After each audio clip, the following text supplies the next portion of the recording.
Hello, everyone, and welcome back to another episode of 1990s Represent. We're still in our seventh cycle of 1992, talking about a movie. And on this episode, we're talking about Alien 3.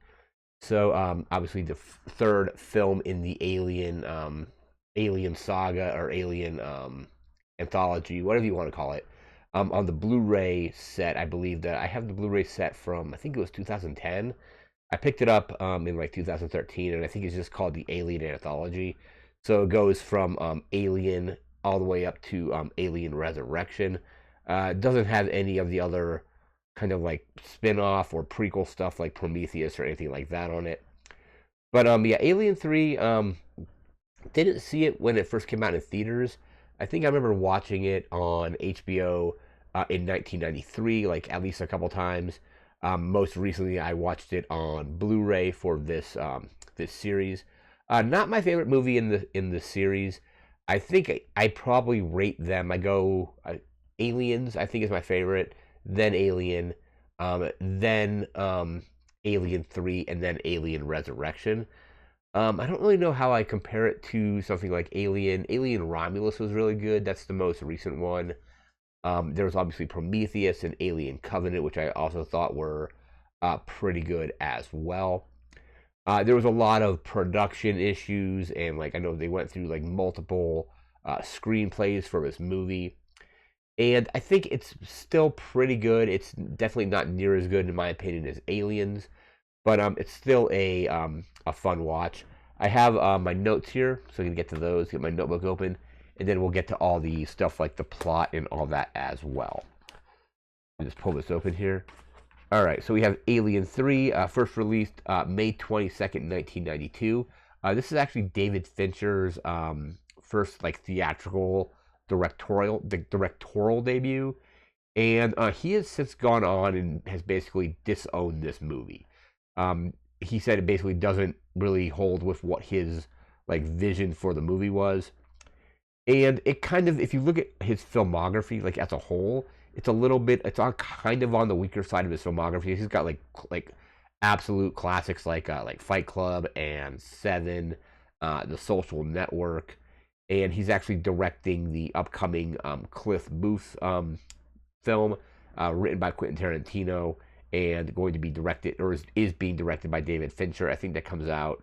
That's like a Netflix thing. I think it comes out next year, maybe even further than that. But they've already started working on that. So yeah, again, this is his basically directorial debut. Like I said, he's gone on to disown the film, but then just a few years later, he comes out with an absolute classic with Seven. I think we'll probably cover that at some point on this series. Not sure when, but Seven is a classic as well. And his version of like the Girl with the Dragon Tattoo is also pretty good. So yeah, he's just an incredible director, and again, this is his first major film here. They went through multiple scripts, multiple writers, covering various like story points before they actually settled on the one that we actually got here. I remember there was one where it was basically Weyland-Yutani versus going up against a bunch of like people that had left Earth and were like breeding their own aliens or something really weird. Fox wanted to get Ridley Scott involved in directing this, but I think by the time they actually had a script, Ridley Scott was just too busy and ended up not doing it. One of the screenplays was written by William Gibson, obviously of Neuromancer fame, and his thing was basically another thing with Weyland-Yutani and another group, and basically having like a war between these two groups. Some of them were like having like armies of aliens, and apparently there's a huge battle that takes place on a space station. I think Hicks was actually the central character of that particular story. One of the other pitched ideas was a two-part series. The one I mentioned kind of like prior to that one with by William Gibson it was supposed to be a two-part series where Hicks, again in both of these, Hicks takes on the kind of primary role, so Michael Bean's character from Aliens, as the central character, and then Sigourney Weaver was supposed to then kind of come back for the fourth installment. I think she was supposed to be in the third one as well as a more minor character, and then come back as like the main character in the fourth one. Obviously, that one never happened. Apparently, according to Charles Dance, he plays the like physician or like medical officer in Alien 3. They apparently filmed an alternative ending. Because in the end, we'll get to this when we get to the plot, but I'll just recap it here. Ripley basically sacrifices herself to prevent Weyland-Yutani from getting the queen embryo that's like in her chest. And I think the studio thought it was too similar to the ending of Terminator 2. In Terminator 2, Arnold is lowered, the T-800 gets lowered into the molten steel. And in this one, Ripley basically jumps off a platform into like an incinerator. So very similar endings in that kind of way. There is a cut of the movie. I haven't fully watched it, but it's called the assembly cut. Basically, it's like a director's cut, I believe. There was, I think on the Blu-ray that I have, I don't know if it's the assembly cut or the work print cut, which is basically a cut with the colors don't always match. Like, so there's some missing CG, like CG or visual effect shots, things like that. But it's like it adds another 30 minutes into the film. The film is roughly 2 hours, the theatrical version. And the director's cut, the assembly cut, whatever you want to call it, is like closer to 2.5 hours. So I haven't fully watched it, but apparently that fans like that one more because it fleshes out more of the characters. The area of the planet that you're on, Furia or Fury 161, is more fleshed out as well. So there's that. I have a quote here from Sigourney Weaver. Like I said, David Fincher has gone on to disown this film. I think Sigourney Weaver ended up liking the film, but kind of felt where David Fincher was coming from. So the quote here from Sigourney Weaver was, and this was kind of in her recapping, like working with David Fincher.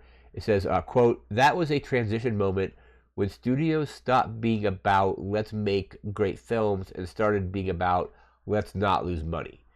They had the great idea to put David Fincher aboard for his first film, but then not to support the guy was very idiotic. So basically, they got Fincher in there and kind of just interfered with the project to the point where it no longer resembled what David Fincher had initially set out to work on. There's a quote from Charles Dance recounting his like basically meeting David Fincher. Charles Dance obviously went on to play Tywin Lannister in Game of Thrones, but his quote is, quote, "I remember walking on this huge set at Pinewood Studios, and Fincher comes up and fires off his shot list for the day. Here's this guy, young enough to be my son, who knew all the crew's jobs, all the shots he wanted, and where he was going to make the cuts in the film. And I thought, my God, this guy is going to go far." And he basically has. He's made just a ton of amazing films. Like I said, like we have Seven, we have Fight Club, you have The Social Network. I like I said, I like his version of the girl with the dragon tattoo. Gone Girl was directed by him. I saw that when it came out. I kind of forgot that he had directed that. So yeah, he's gone on to just do some amazing work. One of the major criticisms of the film is, I think even James Cameron said it was kind of a slap in the face, is they basically kill off essentially all of his characters from Aliens, with the exception of Ripley, within like the opening credits, basically. So in this movie, Hicks basically is dead. Newt is dead. Bishop is basically dead. He does have like a brief scene where she reactivates him to like learn about like what happened on the Sulaco. And then let me see, the actor's name is escaping me right now. I don't know why the actor's name is escaping me. I just watched this movie. Let me just bring it back up here. I closed the page, I think. Oh, there we go. Oh, Lance Henriksen. Yeah, I don't know why I couldn't think of the name. But yeah, Lance Henriksen has another role in the film toward the end where he is playing he's saying he plays the person that created Bishop as trying to get Ripley to come with him. But basically they kill off Hicks right away. They kill off Newt. And killing off Newt is a huge, it's almost like a huge disservice to Ripley's character because she spent so much of the second film like trying to rescue Newt. Just to have her die is like it's not great. But those characters are killed off right away. Apparently, the William Gibson treatment of the film eventually got released as a Dark Horse comic series. I haven't read it, but in my research that came up that he had, written that script, and then they had turned it into essentially turned it into a comic strip, or not comic strip, but a comic book for that particular story. I think there was like Neil Blomkamp was, I think, initially going to do like an actual sequel to Aliens. I think that got canceled because he obviously did. Trying to think of the name of it. District 9, and then District 9 was really good, and Elysium was not as good. And so I think the Alien movie that he was working on eventually just got scrapped. But let's see where we're at. We're now going to get to our plot here. So plot basically wraps up or starts up right kind of near the end of Aliens. So the end of Aliens are all on they're in their like sleeping pods on the Sulaco. We see that there is an egg in the beginning of Alien 3, an egg on the Sulaco, an alien egg. It's hatched into a facehugger, and it sets off a fire in the Sulaco, which then causes Ripley, Bishop, Hicks, and Newt in their sleeping pods into an escape pod, basically. That escape pod gets jettisoned out of the Sulaco and crashes onto Fury 161. So Fury 161 is basically a prison planet. It's run by Weyland-Yutani. It's I think they have like a lead works is kind of what they're known for. But the interesting thing with the prison is actually no longer a prison, and everybody there is kind of there voluntarily. Like they close the prison, and then like a subgroup of prisoners, which are our cast, basically have stuck around. So this escape pod crashes on this planet. They rescue Ripley. They bring I think like Bishop ends up in like a scrap heap, but they bring Hicks and Newt to the morgue. Once Ripley wakes up, and Charles Dance's character is like a surgeon, so he's like giving her like some kind of like injections and things like that to kind of like stabilize her. She insists on going to the morgue to see the body. So Hicks basically gets killed by a support beam, like impaled on that, like instantly killed. And Newt has drowned in her like stasis tube or whatever it was. But she insists on them doing an autopsy. So they do the autopsy, and she's obviously looking to see if there is an alien, if Newt is carrying an alien, and she isn't, luckily. But this prison is all run by like basically violent criminals, and there's been no women at this prison. So Ripley being there is a huge disruption to the prison. She starts having a relationship with our physician, or Charles Dance's character, and eventually Weyland-Yutani picks up on the fact that this escape pod had landed there. So Weyland-Yutani is actually sending a team to this planet to like pick them up. And obviously this is causing a huge disruption. They have a funeral basically for Newt and Hicks. They throw their bodies into in an incinerator basically. And I think his name is Dylan. He's played by Charles S. Dutton from the show Rock. He is kind of like the religious leader of this group essentially, and gives a nice eulogy at their funeral. In the movie, and then after that, Ripley cuts off all her hair, so Sigourney Weaver is basically bald in the film. But she's at in the mess hall talking to Dylan, and Dylan's like, "You don't want to know me." He's like, "I'm a murderer. Like, don't hang around me," and so on. So they are then during this funeral. There's a prison dog named Spike, and there's a facehugger another facehugger. There must have been two. I don't know if there was just one or two, because if you're going off of how they're described in Alien and Aliens, once they implant their embryo, the facehugger dies. So the facehugger at this point, I guess, has implanted one in Ripley, and then I'm guessing there was a second one that survived, or maybe they can now plant multiple embryos. I don't know. But during the funeral, you see the prison dog looking into the escape pod, and you see this facehugger just standing staring at it, and it's upside down. It's moving his legs, and so obviously the dog gets implanted with the embryo. And it does the thing with the I like to call it the adaptive DNA of the xenomorphs, where whatever thing they implant, they take on some of the genetic traits of that thing. So when the face huggers implant humans, the aliens are more bipedal. In this one, it comes out of a dog, so it's on four legs. I think it's actually just called the runner alien, or that's kind of what the name it's gotten. In the Alien versus Predator 2 video game, there was like a mode where you could like different, like some of the online modes had like deathmatch and stuff like that, and you would choose your class. Like if you're playing with the Marines, you'd be like, I want this particular class of Marine. But the aliens also had their own classes. So you had the normal standard xenomorphs.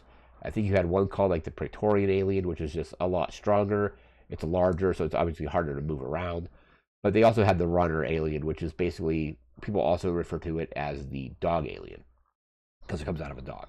So it bursts out of a dog, and then now the alien is like kind of just like in this prison with these inmates. The big twist of the movie is that since they're on a prison planet, there is no conventional weaponry. So they don't have like the pulse rifles or flamethrowers or pistols or any of the weapons that they would have had easy access to in Aliens. So it adds a different element to the film of how do they dealing with this alien without really having weapons. So the alien's going around killing a bunch of stuff. There's like one guy who's cleaning out like a vent, and you see this hole, and he thinks he's looking at the dog. He's like, "Hey, Spike, is that you?" And the thing like spits acid on him. The guy tumbles onto these propellers and gets shredded. It's obvious that the physician and Ripley have slept together, but then the physician gets pulled away to investigate the guy who got shredded in the fans. And the warden is kind of talking to him. He's like, "Hey, like just like keep her in the infirmary. Like don't let her out. Don't let her do any of this stuff." She goes and gets Bishop, and she gets attacked by a bunch of other prisoners. But Dylan, Charles S. Dunn's character, rescues her from them. She reactivates Bishop, or what, like at least what's left of him, because it's still just his torso, and so it's still in bad shape after getting cut in half by the Queen and aliens. But she plugs the flight recorder into him. She's basically using him to access the flight recorder, and it says that there was a fire on the Sulaco, and then there was an alien egg on the Sulaco as well. And also, I think that he said that basically Weyland-Yutani knows basically what's happened. And in his final request, he basically asks like Ripley to like deactivate him like permanently. So she does. She basically then gets put back in the infirmary, and this other guy who's all burned up still from the like who survived one of the alien attacks is going crazy. He's like, what the heck's going on? And then the alien pops into the infirmary, kills the physician. It chases Ripley down, and this is where we get the iconic shot of it like staring at her like against a wall, and it doesn't kill her. It's weird because like you're like, okay, why did this alien just not kill Ripley? It comes up later, obviously, that it knows that she has this embryo in her, and it's not going to kill her because it's another alien, and it happens to also be a queen. But so that like she's running, the warden is giving some speech in the like mess hall, and he gets pulled up and killed by the alien, and then they're wondering, how do we get rid of this thing? What do we do? So they start coming up with a plan. The first plan, which fails, is they are lining these ventways with this toxic, maybe not toxic, but very flammable material. So we're trying to basically flush it out. Its initial plan is to flush it out of the vents and trap it in basically a nuclear waste disposal chamber that has like the walls are steel and they're like 6 feet thick. So basically like trap it in there. So we're getting everything set up. They're getting like the hallways coated with the flammable liquid. They have flares. And you see one guy drop one of the flares, and it doesn't go off. You see him reaching for it and grabs it. So you think it's going to explode, but it doesn't. And he's basically puts it in his mouth and is climbing back up the ladder, and then the alien is sitting at the top of the ladder for him, kills him. He drops the flare, and it ignites all the liquid in the thing, and it ends up killing a bunch of the prisoners, and that plan basically fails. So at that point, they now need to come up with another plan, and the plan is to do this whole thing where they basically bait the alien through these tunnels, and they're basically trying to get it to chase them like from door to door. Like you have like prisoner is running from the alien, get into a room. They lock the door, which locks the alien in there, and they are trying to essentially route it through these tunnels so it ends up in this leadworks mold. Basically, it's like there's like a piston that like closes and molten lead drops into it. So that's the plan. But basically, almost everybody except for Dylan and I think Morse is the guy's name, get killed by this thing in this chase. So they start off the piston, and then they need time for the piston to close so the alien can't escape. So Dylan basically like challenges the alien essentially to like a one-on-one fight, and the alien easily eventually kills him, but he is able to hold it in the lead works long enough for the chamber to get locked, and he's like pour the lead, and Morse activates. I think Morse is the one operating it, and he dumps all the hot lead into this chamber, thinking that this thing is going to kill the alien. So after all the lead has been dropped, you actually see the alien jump out of the lead. It's still alive, and Morse is like, "Hey, like the alien is super hot right now." So he tells Ripley to activate the sprinklers, which then she activates the sprinklers, and then it's like basically a very hot surface gets met with extreme cold, or maybe not extreme cold, but something cold enough, and it basically causes the alien to just shatter and explode. It's like if you squirt water at like a light bulb, it'll explode due to thermal shock, things like that. So the alien is dead. But then the Weyland-Yutani team has now landed, and they are wondering where Ripley is. And you see it's a bunch of like Weyland-Yutani commandos, and Bishop is with them as well. So they roll up to them, and Bishop's like, Ripley's like, "Oh, Bishop." He's like, "I'm not Bishop. I'm the person that created Bishop, and we want basically." He offers to bring her back to his ship. They have a surgical team that can basically extract the alien embryo, and because obviously picking up from what happened in Aliens, they want to take the embryo or the alien and study it and turn it into like a biological weapon and all that. Ripley refuses and basically jumps into this incinerator to her death. The alien hatches as she's falling, and then falls into the fire, killing her and the alien.